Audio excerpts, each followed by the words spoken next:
Good evening, everybody. On the behalf of Respiratory Conclave Conference 2020, I, Abhishek Keshri, welcomes you all. जैसा कि आप जानते हैं कि हर साल की भांति इस साल भी हम लोग जून के महीने में रेस्पिरेटरी कॉन्क्लेव कॉन्फ्रेंस करते रहे हैं और इस बार का बर्निंग टॉपिक हर साल की तरह कुछ ना कुछ डिफरेंट रहता है और इस बार भी हम लोग कुछ बर्निंग टॉपिक लेकर के आए हैं। तो इस प्रोग्राम को आगे हम बढ़ाते हैं अपने प्रोग्राम कोऑर्डिनेटर के साथ। हमारे साथ हैं साक्षी पाठक। Namaste and good evening, everyone. First of all, I would like to thank Dr. S.K. Pathak, the organizing secretary and the organizing team of RCC 2020 for selecting me as the program coordinator for this conference. I, Sakshi Pathak, I am a medical student at IMS BHU. मैं इस साल के RCC conference की programme coordinator हूँ and I, on behalf of Dr. S.K. Pathak, organizing secretary and the organizing team of RCC 2020, would like to welcome respected speakers, panelists, webcast viewers and Facebook Live viewers to RCC 2020. The RCC conference is organized every year by Breath Easy Chest Foundation for Humanity and co-sponsored by Breath Easy Hospital, अस्सी वाराणसी। ये 5वीं RCC conference है और ऐसा पहली बार हुआ है कि यह कॉन्फ्रेंस वर्चुअल प्लेटफॉर्म पे आयोजित की जा रही है because of the covid pandemic.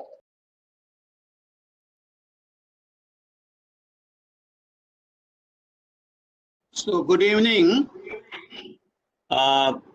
Dr. Guleria and all the panelists with me and viewers and doctors.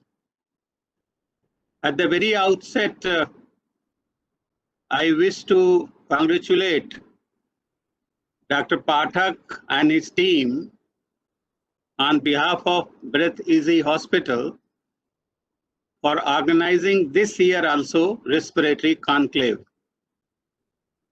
Possibly I have attended all the respiratory conclave, and this is for the first time we are having it virtually, as you know, because of the COVID pandemic.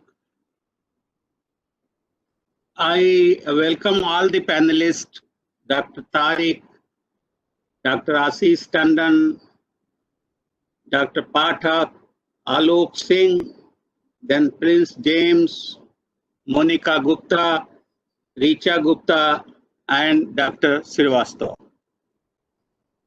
My job for the first 10-15 minutes, I believe, would be to just introduce about the subject.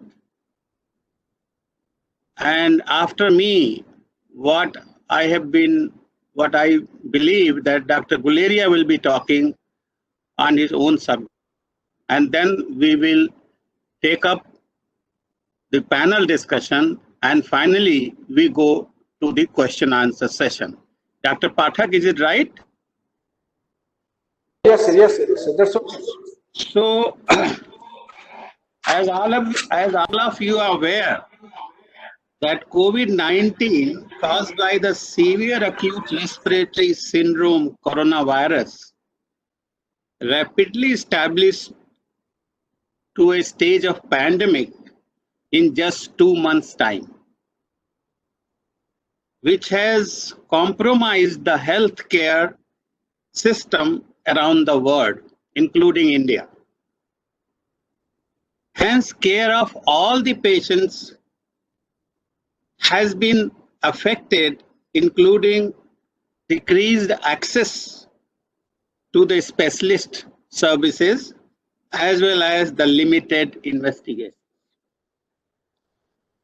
How COVID-19 has impacted the key components of the diagnosis as well as the treatment of various allergic diseases like allergic rhinitis and bronchial asthma, as well as provide strategies to mitigate their challenges.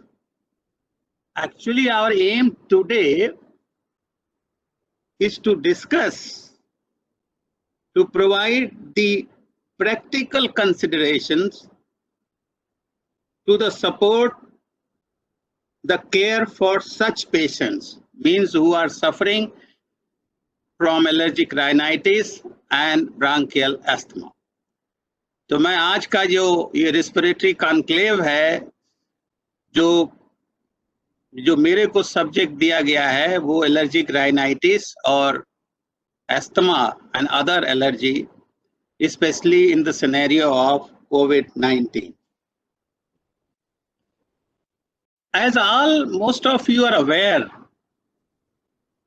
that allergy is defined as ability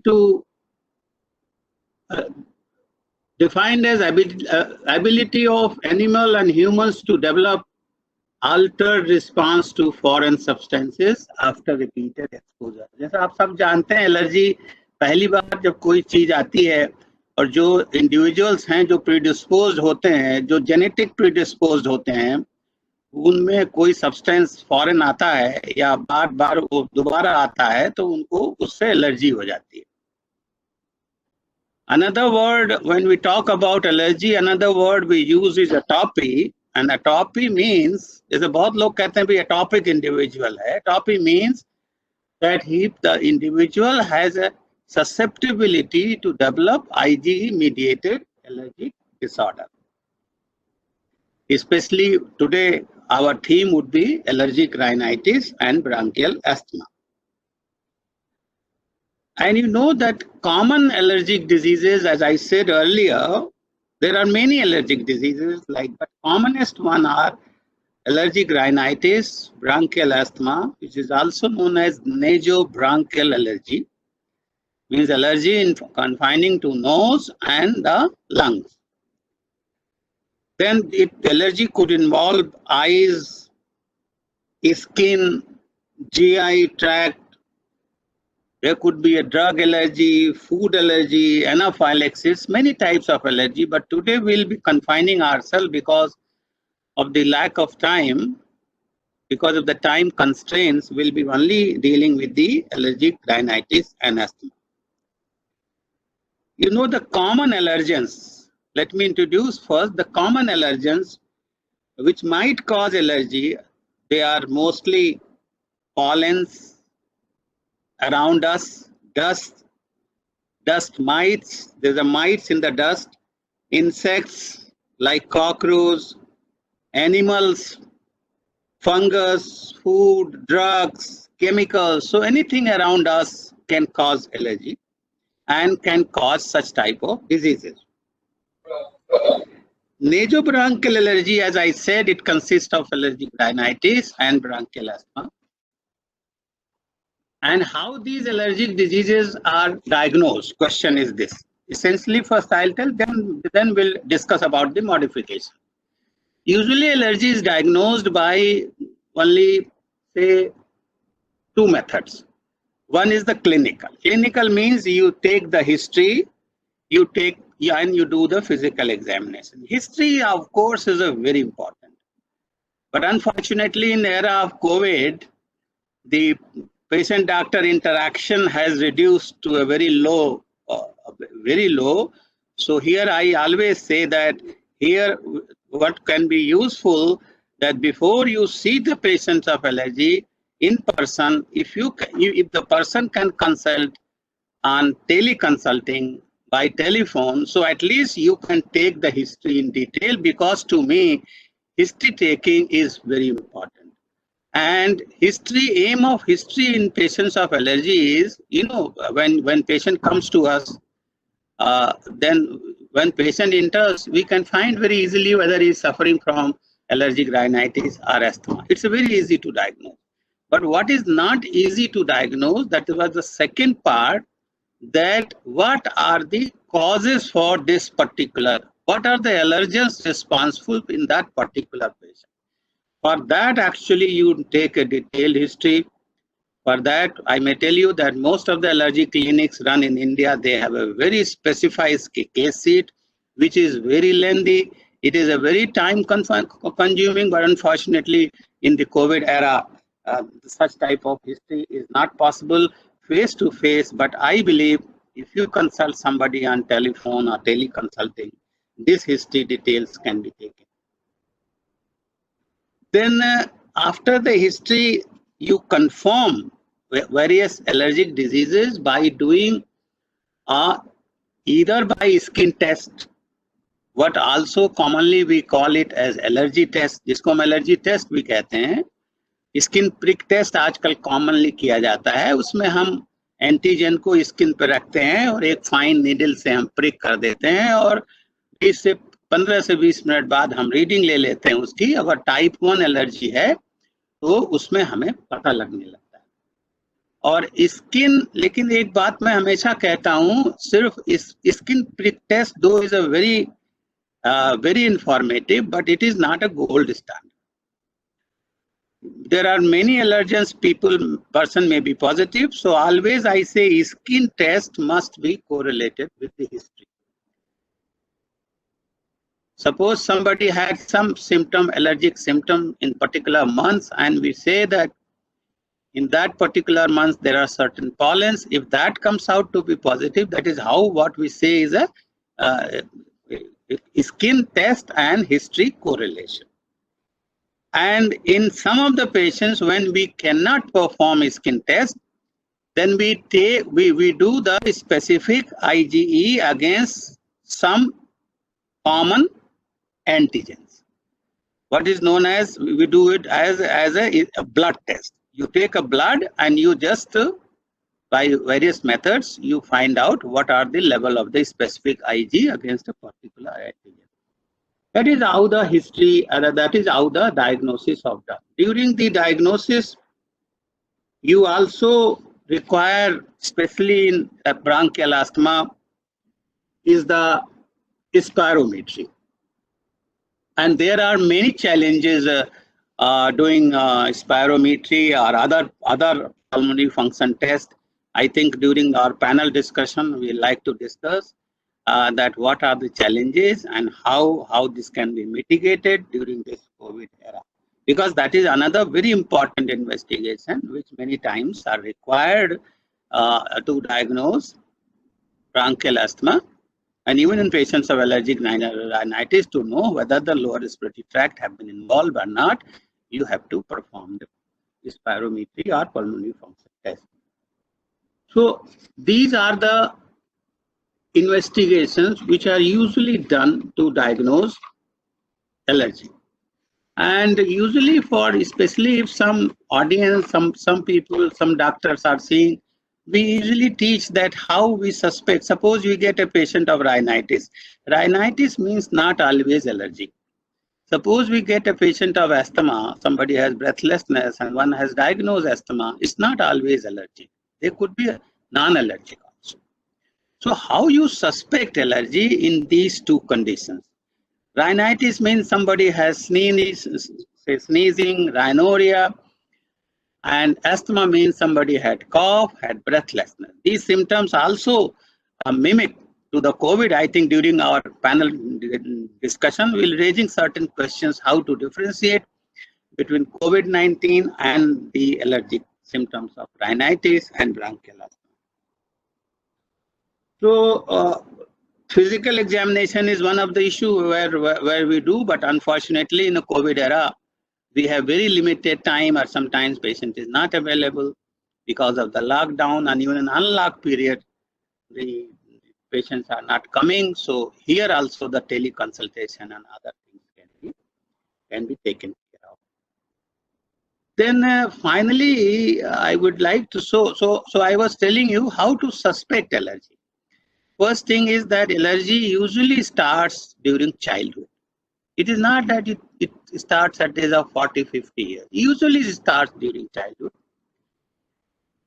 There will be family history of other same allergic disease or any other allergic disease in the family.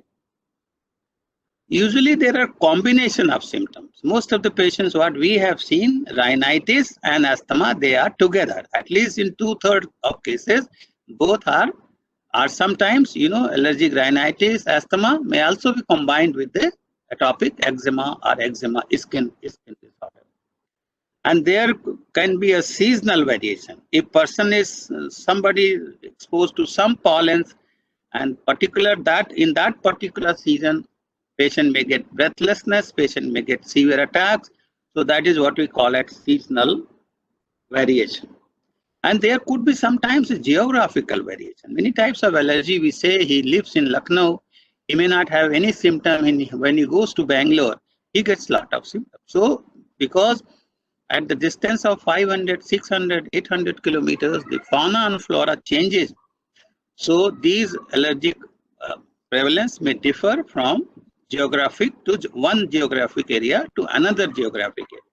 So if these 5 points we always teach our students, that early onset, family history positive, combination of symptoms, seasonal variation, and geographical variation, if they are present, then we may suspect, yes, this patient may have, and then in such patients, we may resort to skin testing and other investigation.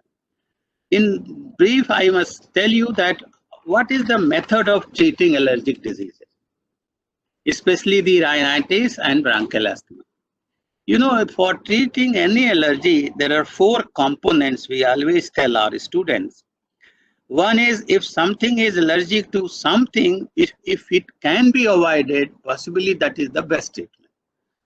So avoidance is one of the first method. Suppose somebody, I saw many patients which they are allergic to cat dander. So if you can avoid cat, then this patient can be all right. So that is, but I know, but in many situations, avoidance, complete avoidance is not possible. So avoidance is the first treatment. Then you have a drug therapy. Drug therapy means, suppose person is having allergic rhinitis, you have to use inhaled nasal steroids, you have to use anti-allergic drugs. These are the 2 main methods, and there are some concern about the use of inhaled steroids. I think we'll discuss during our final discussion. Inhaled nasal steroids, and for management of asthma, you have many groups of drugs. The first drug, which is mainly prescribed in asthma, is again inhaled steroids, combination of inhaled steroids and long-acting bronchodilators. Then we have use of biologicals in some patients. We might resort to use. So about these drugs, you have to use other, say, oral bronchodilators. So during our panel discussion time, we will discuss what is the position of using these drugs, especially in the COVID era. And the third component in the treatment is immunotherapy. Immunotherapy, what is immunotherapy? We detect what is the responsible allergen for a particular patient in a particular disease, and then we give the vaccine of the same antigen. We start from very small dose and we go to the highest tolerated dose, with the idea that some of those patients may be hyposensitized or desensitized with those particular allergens. That is known as immunotherapy.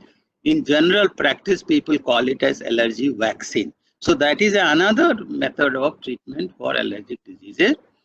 And during our discussion, we will discuss what is the current position of using the immunotherapy in the allergic diseases.